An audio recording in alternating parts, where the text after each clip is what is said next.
Hi guys, welcome back to our channel. So this is Mami V of Edvi and Aria.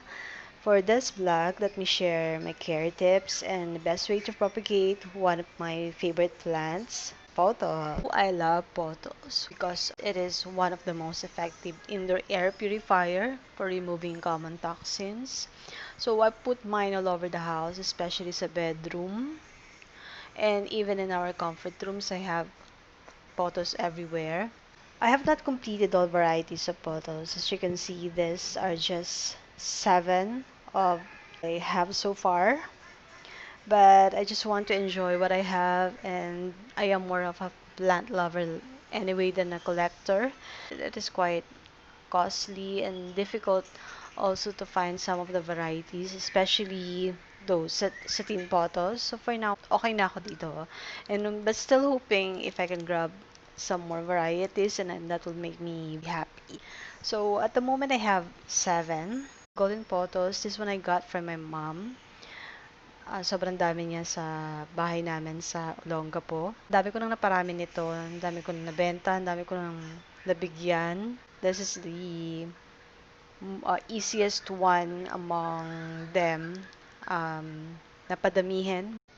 And if it is your first time to take care of a photos, I'll advise you to get this variety kasi wala siyang kaarte-arteng alagaan. And you can put it anywhere in the house, even in the spot with low light, it will survive. So, hanga ako dito sa plant na to.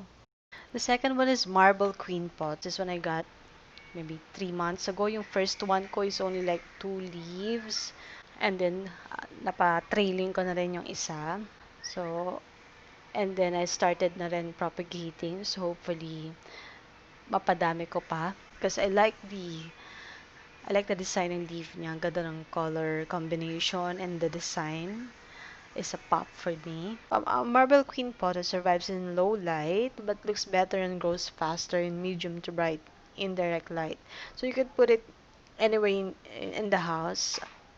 Kaso lang, when you put it in an area in low light, ang mangyayari dyan, mag-fade yung kanyang variegation. Yung white swirls niya o yung white design sa leaves niya, mawawala.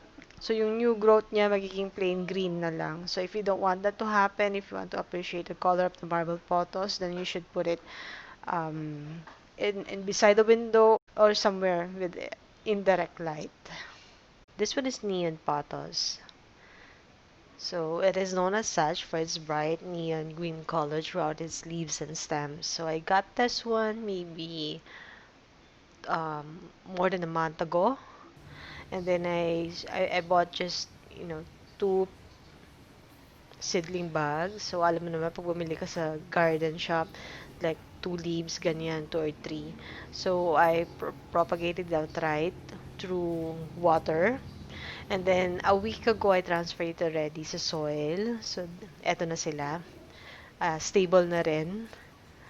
And I can't wait to see them trailing so I can put them inside the house na rin along with my other photos. My fourth and fifth are Enjoy and Manjula. So, you can see it here. I have a water propagation, a combination of both Manjula and Enjoy. So, we have a lot of this sa house ng parents ko sa Olongapo because my sister is a collector of Enjoy and mother ko naman meron siyang Manjula. I used to have a bushy Manjula kaso gusto ng friend ko so don't have a choice but to give it. So ngayon I'm propagating. Meron na ng roots to so I'm going to transfer it sa soil. So I can't wait to see them trailing na then. So I have 2 satin photos. I'm not so sure if my identification is correct, but I think this one is Syndaptus pictus exotica. So I hope I'm right. If I'm wrong, please let me know. Nakaka-confuse kasi i-identify sila even looking at the pictures. When I bought this one, ito lang yung 2 leaves sa right side na ang pangit ng itsura.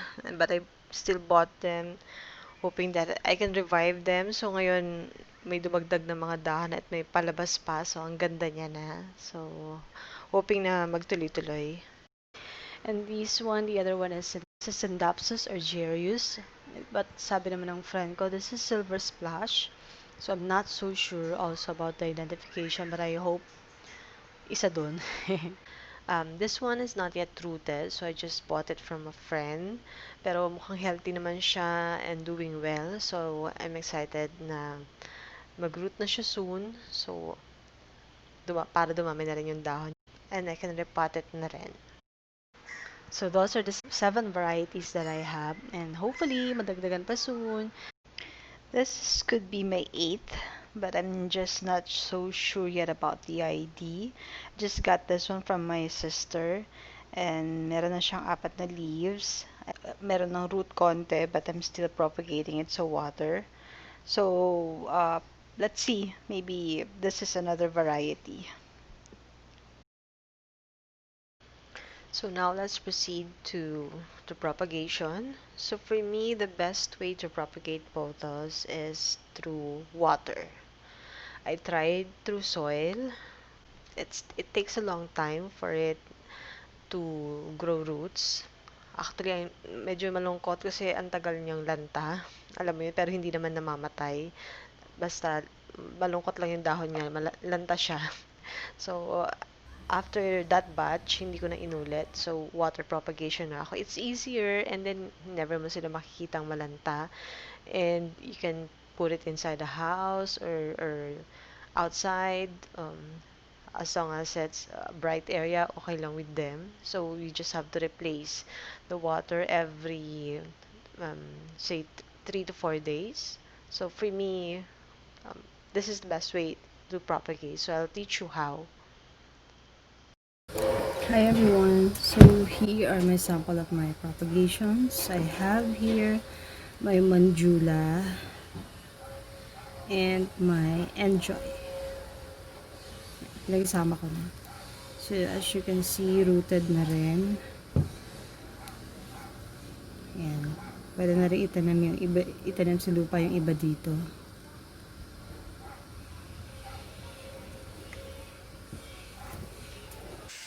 This is my marble pothos.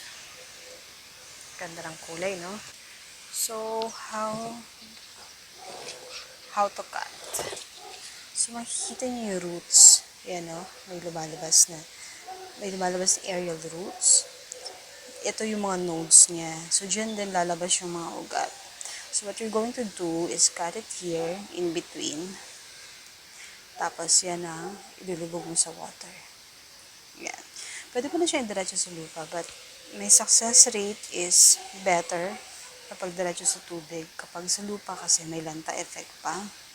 So, for this one, itong lahi-lahi na to, kasi gusto ko bushy. Gusto ko bushy siya. So, lalagyan natin dyan. But for now, babad muna natin sa tubig. So, this one, mag-create yan dyan. Can you see it? Ito yung node. This one is the node. Ito pwede na rin to dito. Putulan. So, area na yan. Lalabasan niya na roots. But, for now, iwan ko muna siya as is. So, that's one. And then this. Ayan. Kita nyo meron siyang, this is the node. And there's another one. So, yan yung lalabasan natin. In between lang. Got it there. So, ganyan na itsura niya. So, ganyan yung itsura niya. Dip it sa water like that. Yan. So, one more. Got it here. Yan. Okay. So, we're done with this. Dito tayo sa golden pothos. This is my golden pothos. So, medyo mahaba na laylay nito. If you want your plant bushy, yung cuttings mo, pag nagkaugat na, pwede mo siyang itanim lang dyan para as in, malago siya tignan.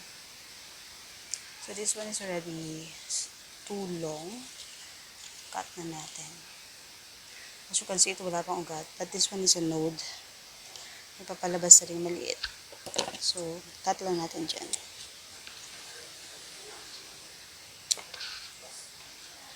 So, this one is another one. Mga ganyan lang na size. Ito, tapon na natin. Ito mga, we don't need those. Yan. See.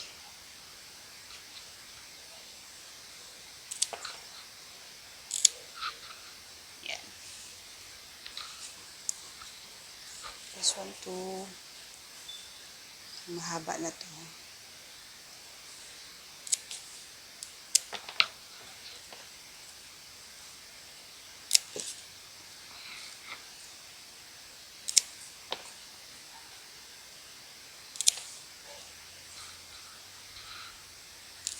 Sorry plant, na-torture ka na naman. I love this. Dami ko nang nagawang plant out of this. Yan, sarasa na.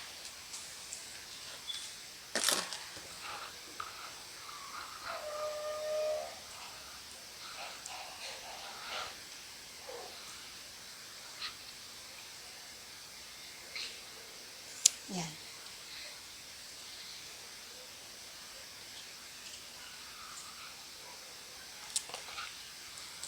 Yan, okay. Yan. So, these are our cuttings. I'll use this kasi isa lang yung laman. I'll use this pa. So, ito mga nililis natin. Mga pinutol, hindi mo na ito kailangan. You can just throw this away.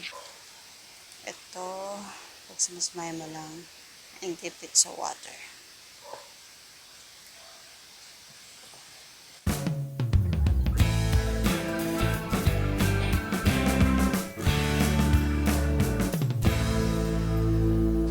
So, change the water every like 3 days. O pa nakita nyo, madumi na siya. Ito, dadagdagan ko ng tubig later. Ayan. Ayan. Just make sure, of course, na nakababad yung edge niya, yung node sa water. So, it will, para mag-trigger siya ng oops. Ayan. Ayan. So, that's it. So, let's just wait for it to, I could think you can put this one indoors. But for me, I have a propagation area. So, I just leave it there. Put it in a bright area, but not direct sun. So, yan. We'll just wait for 2 to 3 weeks. Lalabas na rin yung mga roots ng mga yan. So, ganun lang kasimple, guys. So, good luck on your propagation.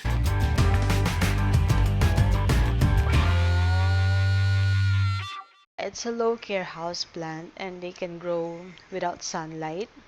But of course, not advisable for those variegated one kasi magpi-fade yung kulay niya. Napansin ko din, if indoors and not much light, yung leaves niya hindi ganun lumalaki. They do not do well in direct sunlight. Susunog yung dahon. Third one is hindi sila maarte sa pagdidilig. So, even once or twice a week is okay. So, allow the soil to dry out in between waterings. Expect to water more often in brighter light and less often in lower light. So, syempre, pag nasa outdoor siya, mas mainit, mas mahangin. So, mas madaling matuyo yung soil niya. So, mas madalas mo silang dapat diligan. But it can survive more infrequent watering, lalo na pag indoors kasi it takes time for the soil to dry out. So number 4, that for me is a good thing about pothos is that it can be grown in water or in dry soil. So pwede kang mamili. The problem with that one is malamok kasi sa Pilipinas and uso ang dengue. I started putting my pothos actually sa water. So, problem is, after 3 days, may kitikiti na. And then, minsan, pag sobrang busy mo, hindi mo agad napapalitan. So, ang dami ng lamok sa bahay. So, I decided na ilipat na lang lahat sila sa lupa. So, you have your option. Kung safe naman sa inyo, di naman malamok, then you can put it indoors and then just replenish the water every 3 days just to make sure na hindi siya mabuhay ng kilikiti and of course, para mag-thrive yung halaman sa water because they also need oxygen. Thank you guys for watching. If you enjoyed this video, please hit that subscribe button. I hope you learned something valuable from me today. If you have any suggestions, please leave us a comment. Thank you for watching and hope to see you again soon. Happy gardening!